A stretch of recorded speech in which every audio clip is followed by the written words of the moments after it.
जय श्री कृष्णा।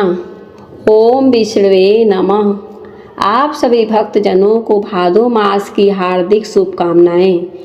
प्रिय भक्तों, आज हम आपको पावन कथा सुनाने जा रहे हैं। भक्तों, इस कथा को आज के दिन भादो मास के दिन सुनना अत्यंत लाभकारी माना गया है। तो आइए सुनते हैं विष्णु पुराण की कथा। सूत जी कहते हैं, इस प्रकार राजा युधिष्ठिर ने प्रजाद्रोह से भयभीत हो गए थे। सब धर्मों का ज्ञान प्राप्त करने की इच्छा से उन्होंने कुरुक्षेत्र की यात्रा की, जहाँ भीष्म पितामह सरसैया पड़े हुए थे। शौनकादिक ऋषियों उस समय उन सब भाइयों स्वर्ण जटिल रथों पर सवार होकर अपने भाई युधिष्ठिर का अनुगमन किया। उनके साथ व्यास, धौम्य आदि ब्राह्मण भी थे। शौनक जी अर्जुन के साथ भगवान श्री कृष्ण भी रथ पर चढ़कर चले। उन सब भाइयों के साथ महाराज युधिष्ठिर की एक ऐसी शोभा हुई मानो यक्षों से घिरे हुए स्वयं कुबेर जी आ रहे हैं। अपने अनुचरों और भगवान श्री कृष्ण के साथ वहां जाकर पांडवों ने देखा कि भीष्म पितामह स्वर्ग से घिरे हुए देवता के समान पृथ्वी पर पड़े हुए हैं। उन लोगों ने उन्हें प्रणाम किया। शौनक जी उसी समय भरतवंशियों के गौरव रूप भीष्म पितामह को देखने के लिए सभी महर्षि, देवर्षि और राजर्षि वहां आए। पर्वत, नारद, धौम्य, भगवान व्यास, बृहदस्व, भरद्वाज शिष्यों के साथ परशुराम जी, वशिष्ठ, इंद्र, मद, चित्र, गृहस्मद, असित, कच्छिवान, गौतम, अनि, विश्वामित्र, सुदर्शन तथा और भी सुखदेव आदि शुद्ध हृदय महात्मागण एवं शिष्यों के सहित कश्यप, अंगिरा पुत्र बृहस्पति आदि मुनिगण भी वहां पधारे। भीष्म पितामह धर्म को और देश काल के विभाग को कहाँ किस समय क्या करना चाहिए इस बात को जानते थे। उन्होंने उन बड़भागी ऋषियों को सम्मिलित हुआ देखकर उनका यथायोग्य सत्कार किया। वे भगवान श्री कृष्ण का प्रभाव भी जानते थे, अतः उन्होंने अपनी लीला से मनुष्य का भेष धारण करके यहाँ बैठे हुए तथा जगदीश्वर के रूप में हृदय में विराजमान भगवान श्री कृष्ण की बाहर तथा भीतर दोनों जगह पूजा की। पांडव बड़े विनम्र और प्रेम से साथ भीष्म पितामह के पास बैठ गए। उन्हें देखकर भीष्म पितामह की आंखों में प्रेम के आंसुओं की धारा बह गई। उन्होंने उनसे कहा, धर्मपुत्र, हाय धर्मपुत्र, हाय, यह बड़े कष्ट और अन्याय की बात है कि तुम लोगों को ब्राह्मण धर्म और भगवान के आश्रित रहने पर भी इतने कष्ट के साथ जीना पड़ा, जिसके तुम कदापि योग्य नहीं थे। अतिरथी पांडवों के मृत्यु के समय तुम्हारी अवस्था बहुत छोटी थी। उन दिनों तुम लोगों के लिए कुंती रानी को और साथ साथ तुम्हें भी बार बार बहुत से कष्ट झेलने पड़े। जिस प्रकार बादल वायु के वश में रहते हैं, वैसे ही लोकपालों के सहित सारा संसार काल भगवान के अधीन है। मैं समझता हूँ कि तुम लोगों के जीवन में ये जो अप्रिय घटनाएं घटित हुई हैं, ये सब उनकी लीला है।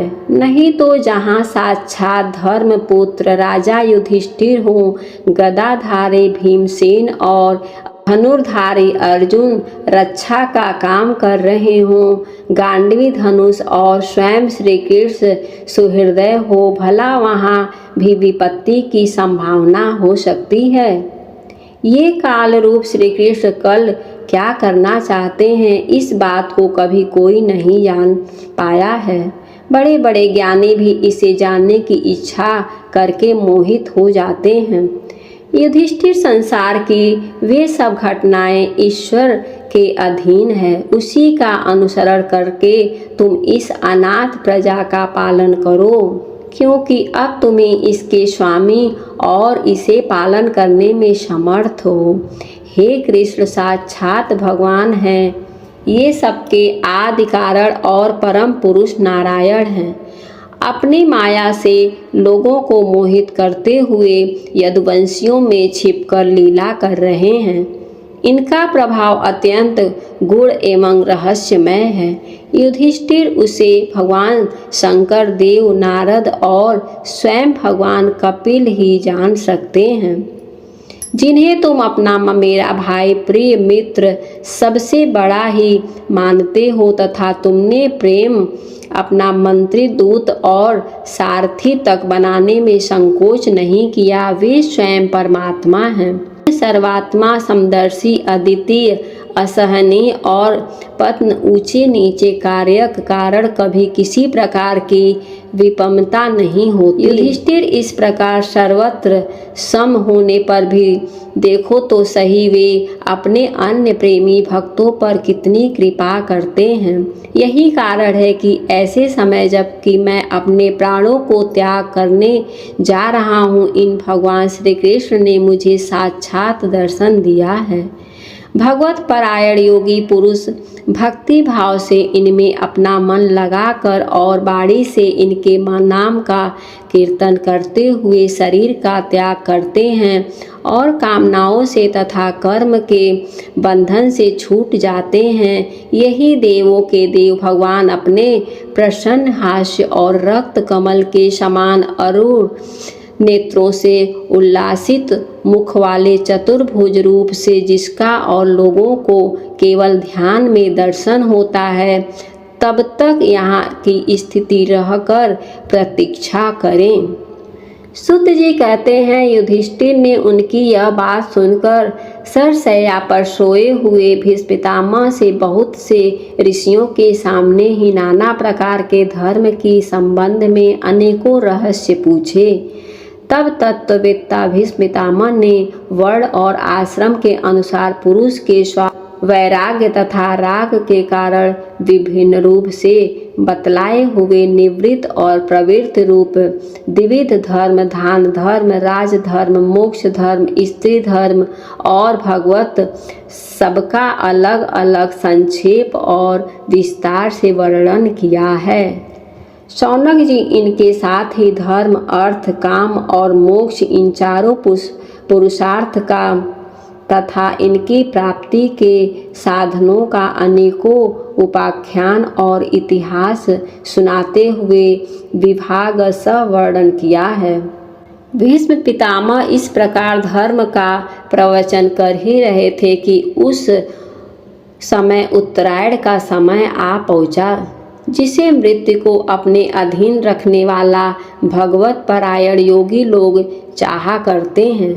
उस समय हजारों रथियों के नेता भीष्म पितामह ने वाणी का संयम करके मन को सब ओर से हटाकर अपने सामने स्थित आदि पुरुष भगवान श्री कृष्ण में लगा दिया। भगवान श्री कृष्ण के सुंदर चतुर्भुज विग्रह पर उस समय पीताम्बर फहरा रहा था। भीष्म पितामह की आंखें उसी पर एकटक लगी गई थी। उनको शास्त्रों की चोट से पीड़ा हो रही थी। वह तो भगवान के दर्शन मात्र से ही तुरंत दूर हो गई तथा भगवान की विशुद्ध धारणा से उनके जो कुछ अशुभ शेष थे वे सभी नष्ट हो गए। अब शरीर छोड़ने के समय उन्होंने अपनी समस्त इंद्रियों के वृत्ति विलास को रोक दिया और बड़े प्रेम से भगवान की स्तुति की। भीष्म पितामह ने कहा, अब मृत्यु के समय मैं अपनी यह बुद्धि जो अनेक प्रकार के साधनों का अनुष्ठान करने से अत्यंत शुद्ध एवं कामना रहित हो गई है, यदुवंशी शिरोमणि अनंत भगवान श्री कृष्ण के चरणों में समर्पित करता हूँ, जो सदा सर्वदा अपने आनंदमय स्वरूप में स्थित रहते हुए ही कभी विहार करने की लीला करने की इच्छा से प्रकृति को स्वीकार कर लेते हैं, जिसके यह सृष्टि परंपरा चलती है।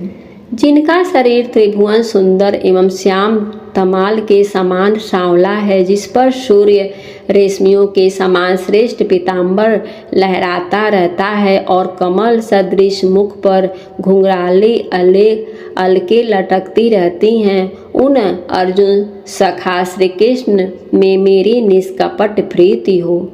मुझे युद्ध के समय की उनकी वह विलक्षण छवि याद आती है। उनके मुख पर लहराते हुए घुंघराले बाल खोड़ों की टाप को धूल से मटमैले हो गए थे और पसीने की छोटी छोटी बूंदें शोभायमान हो रही थी। मैं अपने तीखे बाणों से उनकी त्वचा को विद्ध कर रहा था। उन सुंदर कवच मंडित भगवान श्री कृष्ण के प्रति मेरा शरीर, अंतःकरण और आत्मा समर्पित हो जाए।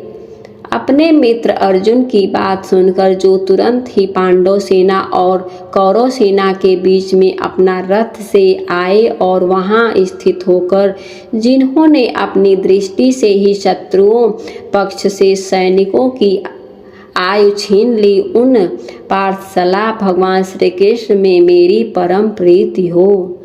अर्जुन ने जब दूर से कौरवों की सेना से मुखिया हम लोगों को देखा, तब पाप समझकर वह अपने स्वजनों के वध से विमुख हो गया। उस समय जिन्होंने गीता के रूप में आत्मविद्या का उपदेश करके उसके सामयिक अज्ञान का नाश कर दिया, उन परम पुरुष भगवान श्री कृष्ण के चरणों में मेरी प्रीति बनी रहे। मैंने प्रतिज्ञा कर ली थी कि मैं श्री कृष्ण को शस्त्र ग्रहण कराकर छोड़ेंगे।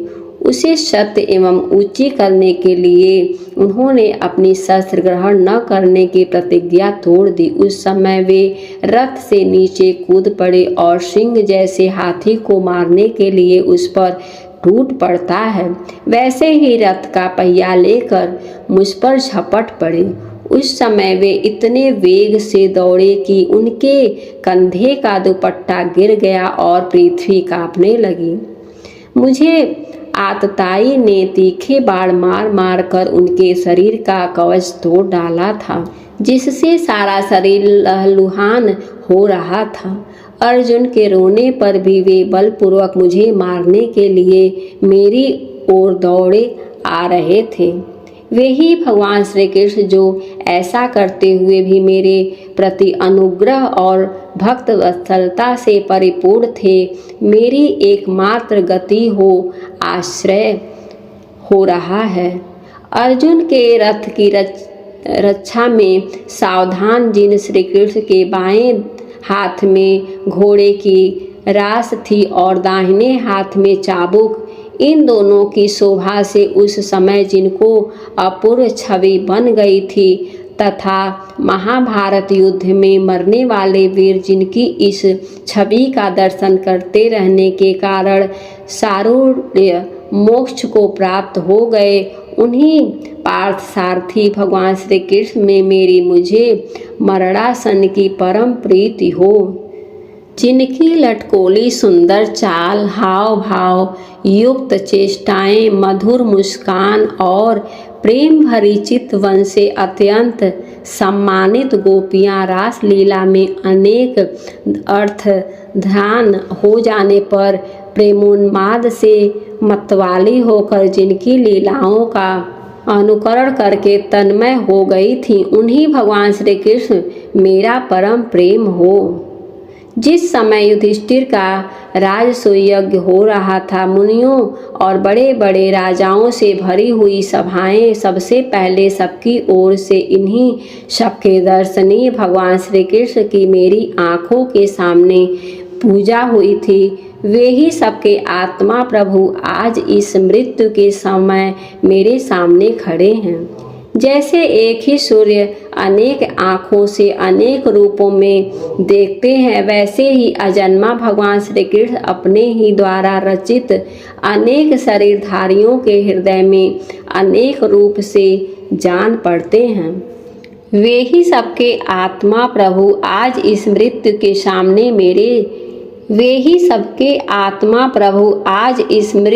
सामने मेरे सामने खड़े हैं। जैसे एक ही सूर्य अनेक आँखों से अनेक रूपों में दिखते हैं, वैसे ही अजन्मा भगवान श्री कृष्ण अपने ही द्वारा रचित अनेक शरीरधारियों के हृदय में अनेक रूप से जान पड़ते हैं। वास्तव में तो एक और सबसे हृदय में विराजमान हैं। उन्हीं इन भगवान श्री कृष्ण को में भेद भ्रम से रहित होकर प्राप्त हो गया है।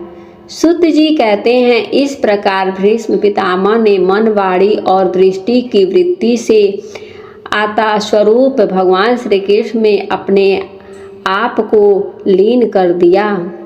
उनके प्राण वहीं विलीन हो गए और वे शांत हो गए। अनंत ब्रह्म लीन जानकर सब लोग वैसे ही चुप हो गए जैसे दिन के बीत जाने पर पक्षियों का कलरव शांत हो जाता है। उस समय देवता और मनुष्य नगारे बजाने लगे। साधुत्व भाव के राजा उनकी प्रशंसा करने लगे और आकाश से पुष्प की वर्षा होने लगी। शौनक जी युधिष्ठिर ने उनके मृत शरीर की अंत्येष्टि क्रिया कराई और कुछ समय के लिए वे शोक मग्न हो गए। उस समय मुनियों ने बड़े आनंद से भगवान श्री कृष्ण की उनके रहस्यमय नाम ले लेकर के स्तुति की। इसके पश्चात अपने हृदय को श्री कृष्णमय बना करके वे अपने अपने आश्रमों को लौट गए। तदंतर भगवान श्री कृष्ण के साथ युधिष्ठिर हस्तिनापुर चले आए और उन्होंने वहां अपने चाचा धृतराष्ट्र और तपस्विनी गांधारी को ढाढ़स बंधाया। फिर धृतराष्ट्र की आज्ञा और भगवान श्री कृष्ण की अनुमति से समर्थ राजा युधिष्ठिर अपने वंश परंपरागत साम्राज्य का धर्म पूर्वक शासन करने लगे। तो आशा करती हूँ कि यह जानकारी आपको अच्छी लगी होगी। इस प्रकार से ज्ञानवर्धक जानकारियाँ प्राप्त करते रहने के लिए, व्रत पूजा के बारे में जानने के लिए, कथा को सुनने के लिए चैनल पे अगर आप पहली बार आए हैं तो चैनल को लाल बटन दबा करके सब्सक्राइब करें, साथ में बेल आइकन घंटी को दबाएं ताकि आने वाले वीडियो का नोटिफिकेशन आपको समय समय से मिलता रहे। वीडियो को लाइक करें, शेयर करें। सुखी रहें और स्वस्थ रहें। जय श्री कृष्णा। राधे राधे।